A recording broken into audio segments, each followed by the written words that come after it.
If you really want to understand modern education, its goals, its methods, even why we get so frustrated with it, you have to go back to one of its biggest critics, Jean-Jacques Rousseau. In his book Emile, he didn't just suggest a few changes, oh no. He laid out a whole new blueprint for creating a completely different kind of human being. And his entire philosophy kicks off with one simple, radical command.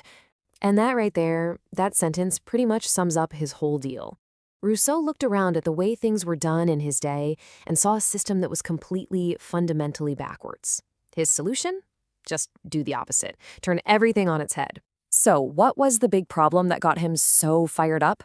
Well, he believed that the education of his time was basically a system of chains, one that actively worked against our own human nature right from the moment we're born.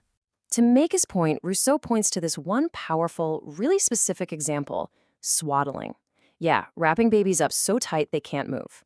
He saw this as the perfect metaphor for everything that was wrong. Society, in the name of keeping kids safe, was literally deforming their bodies and crushing their spirits from day one. This slide really lays out the two paths Rousseau saw.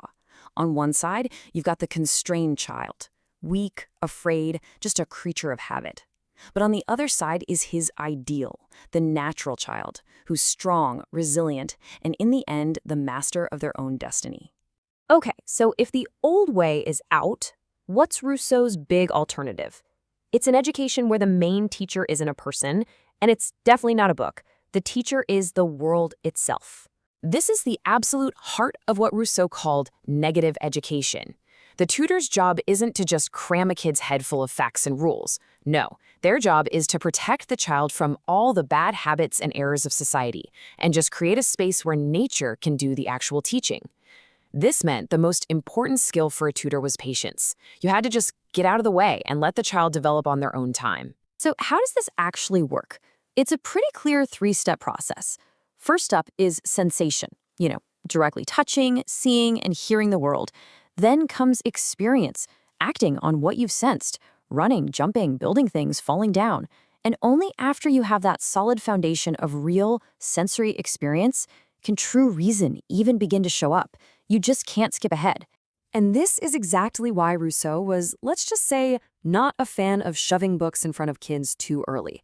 For him, giving a kid a book is a disaster because it skips right to abstract ideas. The child just memorizes words without any clue what they mean in the real world. They're collecting vocabulary, sure, but they're not gaining any real knowledge. So, what happens when the child gets older? I mean, you can't keep Emile shielded from the world forever. He has to learn about how society works, but not from some boring lecture. No, he learns through real, concrete experiences that teach him fundamental truths. Let's take a big, tricky idea like property. How in the world do you teach that to a kid? Rousseau says you don't define it, you make it real. Before a child can even begin to grasp ownership as an idea, they first have to feel what it's like to own something they've personally worked for. And he tells this great little story to make his point. Emile plants some beans and is so proud of them. He feels that sense of ownership.